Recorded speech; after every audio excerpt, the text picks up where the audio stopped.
There's a fascinating article in Foreign Policy magazine, FP, and in fact let me get over there again. The website is, foreignpolicy.com.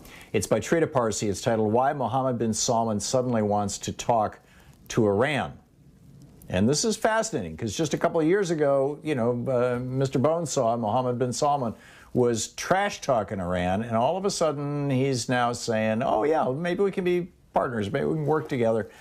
Dr. Triti Parsi is on the line with us. Dr. Parsi is the Executive Vice President of the Quincy Institute for Responsible Statecraft, quincyinst.org or responsiblestatecraft.org, and his Twitter handle, of course, is T-Parsi, P-A-R-S-I. Dr. Parsi, welcome back to the program. What is it that you're suggesting is provoking this rather radical change in both rhetoric and behavior coming out of Saudi Arabia, the most arguably the most belligerent of the various Middle Eastern countries, when it comes to the Sunni Shia divide? Iran, of course, Shia, Saudi Arabia, principally Sunni, and these other kind of essentially partitionings or competitions within the region. Yeah, and just to emphasize how big of a shift this is, in 2017, MBS, as he's known, gave an interview to Saudi TV in which he said that it's impossible to talk to the Iranians because of their ideology. And then he promised to take the fight against Iran into Iranian territory. A couple of months later, there was a terrorist attack by Al-Qaeda affiliated group inside of Iran. A court in Denmark just last week had arrested some of the people accused of being involved in that attack and tied them to not only the Saudi government, but to a person very, very high up in the Saudi government and close to MBS.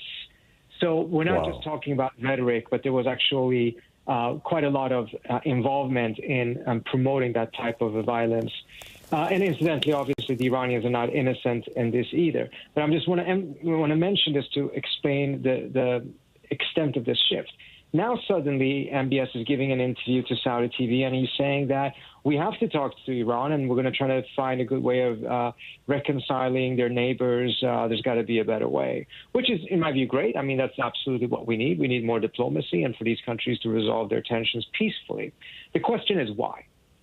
And I think if one only points to the fact that the Saudis are losing in Yemen and things of that nature, I don't think it gives a satisfactory answer, because the Saudis have been losing in Yemen for quite some time. And incidentally, the Iranians are not doing particularly well either. Their economy is in shambles because of sanctions, etc. I think the big factor that explains this is that after talking about it for more than 15 years, American politicians, or in this case Biden, is finally starting to deliver on the promise of leaving the Middle East militarily. I know Trump talked about it a lot, but he never actually left. In fact, he intensified America's military presence, and he gave the biggest blank check to the Saudis that any American president has given. Now it's starting to be quite different. The Biden administration is pursuing diplomacy with Iran. It is leaving Afghanistan. It is signaling that it may be leaving Iraq soon as well. Those conversations have started.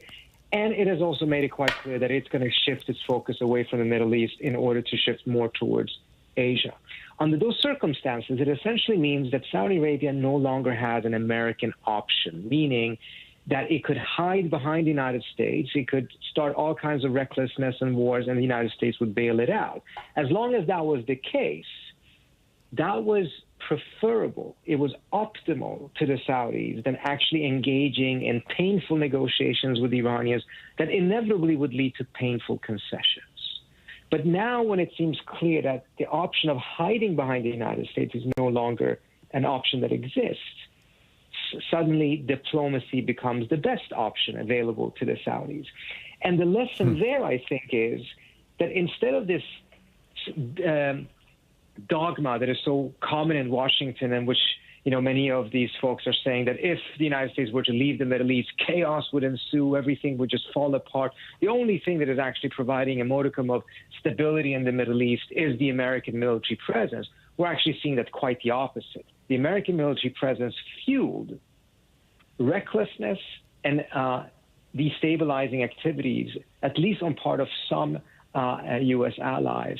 And when the United States is leaving, the option of diplomacy and figuring out how to coexist suddenly becomes much more attractive. And let me just also add this. It's not just that he gave that interview.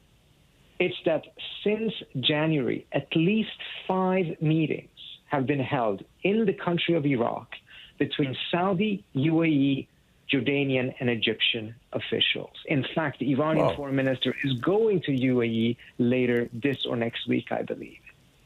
So we're not just talking about an interview. We're actually talking about real meetings taking place in which these countries, on their own, are trying to resolve their problems, which I think is a great thing because it is much more sustainable and much more genuine if it's driven and led by themselves rather than being pushed for by outside countries. This reminds me in some ways of the 1974 American withdrawal under Jerry Ford from Vietnam. And, you know, there was a period, a few months, maybe a year or so, of disruption and revenge killings and, you know, purges and things like that, as was predicted and was expected.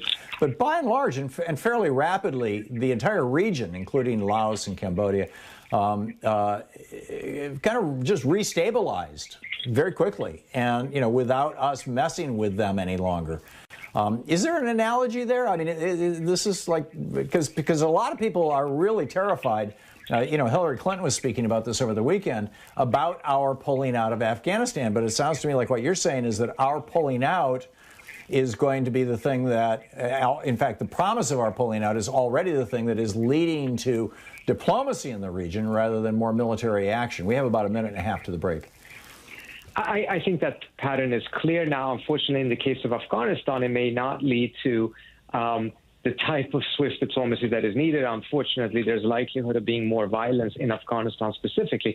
But that violence was going to be there anyways, even if the United States had stayed, and it probably would have been more so. After 20 years of being there, clearly the U.S.'s military presence is not stabilizing that country. But I think the pattern is clear, and there's a logic to it. If you have the opportunity of lobby Washington and get the United States to use its massive military power as your personal vendetta army and fight those wars for you. For instance, in Yemen, is the United States involved in Yemen? There's no clear national interest for the United States to be involved in that war, but we're involved in it because of Saudi Arabia. Well, if the United States from the outset had said no to that war and said, we're not going to give you a blank check, that war likely would either not have occurred or it would have ended much faster. Right. So we're the destabilizing influence in the region, while we have been convincing ourselves, like we did with Vietnam, 60 years ago, that we were the stabilizing influence in the region. Well, I think we don't have to be the destabilizing factor. I mean, I think we are now because we've been trying to dominate the region militarily. If we shift our approach and we actually try to first have relations with all of the different countries and engage in diplomacy, I think the United States can definitely be a force for stability. Brilliant, brilliant. This is such it's a remarkable piece that you've written, and I encourage anybody to check it out. Dr. Trita Parsi, his Twitter handle, T Parsi, P-A-R-S-I. Thank you, Dr. Parsi, so much for dropping by. It's great having you. Thank you so much. And, of course, he's with the Quincy Institute for Responsible Statecraft.